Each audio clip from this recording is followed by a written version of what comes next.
மனிதனே நீ மண்ணாக இருக்கின்றாய், மனிதனே நீ மண்ணாக இருக்கின்றாய், மண்ணுக்கு திரும்புவாய்,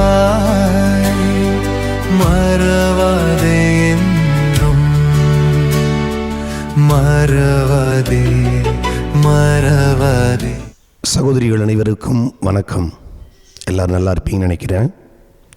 அன்பு சகோதரிகளே, நம்முடைய தவக்காலத்தின் சிந்தனைக்காக நாம் இந்த ஆண்டு விவிலியத்தில் காணப்படுகின்ற சிறப்பான விவிலிய மாந்தர்களை எடுத்து சிந்திக்க இருக்கிறோம்.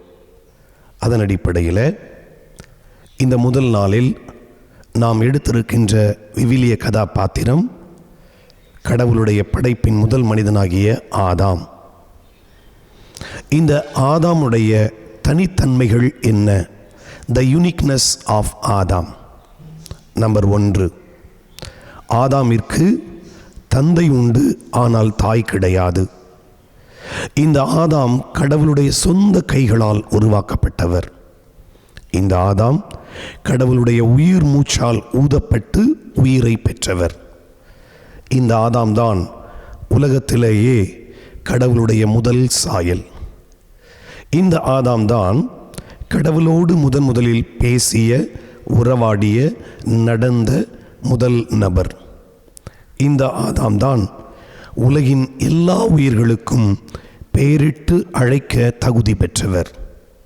இப்படி ஆதாமனுடைய சிறப்புகள் மிக அதிகம். இன் ஷார்ட் சொல்ல வேண்டுமென்றால், he was the first of everything in the world according to the Bible.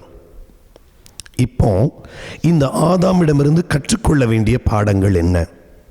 Number 1, நம் ஒவ்வொருவருக்குள்ளும் ஆதாமினுடைய அந்த எண்ணங்கள், ஏக்கங்கள், ஆதாமினுடைய சிந்தனைகள் இருந்து கொண்டே இருக்கிறது. அது எப்படி என்பதை 2வது கருத்தில் நாம் புரிந்து கொள்ளலாம். ஆதாமை போல கடவுள் நமக்கும் 2 ஆப்ஷன்ஸ், 2 நபர்களை வைக்கின்றார். முதலாவதாக, ஆதாமுக்கு முன் இருந்த முதல் நபர் கடவுள். கடவுள் அவருக்கு கொடுத்த ஆப்ஷன், உலகத்தில் உள்ள எல்லாவற்றையும் பயன்படுத்திக்கொள். 2வது நபர் ஏவாள். கடவுள் கொடுத்ததை மறுத்துவிட்டு தனக்கு வேண்டியதை பெற்றுக்கொள்ள வேண்டும் என்று தூண்டிய ஆப்ஷனை ஆதாமுக்கு கொடுத்தவர். இது 2வது கருத்து. 3வது நாம் பெற்றுக்கொள்ளுகின்ற பாடம், நமக்கு முன் உள்ள ஆதாமை போல 2 சவால்கள். அது என்ன? 1, உயர்வான மதிப்பீடுகளை பெறுகின்ற சவால்கள். 2வது, உயர்வற்ற மதிப்பீடுகளை கொண்ட சவால்கள். எதை தேர்ந்தெடுக்கின்றோமோ அதுவாக மாறுகின்றோம். 4வது நாம் கற்றுக்கொள்ள வேண்டிய பாடம், ஆதாமிடமிருந்து, if you look up you will receive blessing, if you look down you will be into sin. உயர்வானதை தேடுகின்ற பொழுது உயர்வான ஆசீர்வாதங்களை பெறுகிறோம். கீழானதை நோக்கி செல்லுகின்ற பொழுது கீழானவைகளை நாம் பெறுகிறோம் என்பது ஆதாம் வாழ்க்கையிலிருந்து நாம் பெற்றுக்கொள்ளுகின்ற இந்த தவக்காலத்தின் மிகச்சிறந்த பாடம். இந்த தவக்காலத்திலே மேலானதை நோக்குவோம், மேலானதை சிந்திப்போம், மேலானதை அறிந்து கொள்வோம்.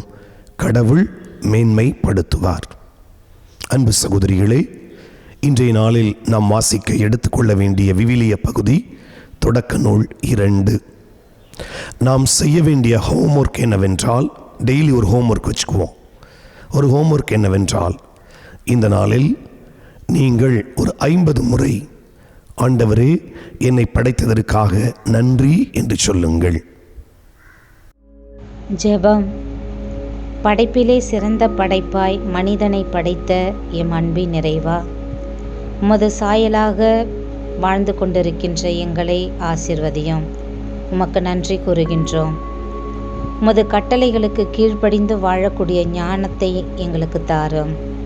எங்களுக்குள் ஆசை பேராசையாகும் சூழ்நிலைகளிலெல்லாம் தூய ஆவியானவர் வழியாக நன்மை தீமையை அறிந்து கொள்ள ஞானத்தை தாரும். நாங்கள் சுயமாக சிந்திக்கவும் தேர்ந்து தெளியவும் எங்களுடைய செயல்பாடுகளில் தெளிவாக முடிவெடுக்கவும் தேவையான ஞானத்தை தாரும். அறிவியலும் ஆன்மீகமும் மனித வாழ்வின் நிலைப்பாடுகளில் வலம் வரும்போது உமது தெய்வீக சக்தியின் வலிமையை உணரவும் தெய்வீக சாயலை பிரதிபலிக்கவும் அதன் வழியாக உமது படைப்பின் மகத்துவத்தை மேன்மைப்படுத்தவும் உமது படைப்பை பாதுகாக்கவும் அருள் தாரும். ஆமேன்.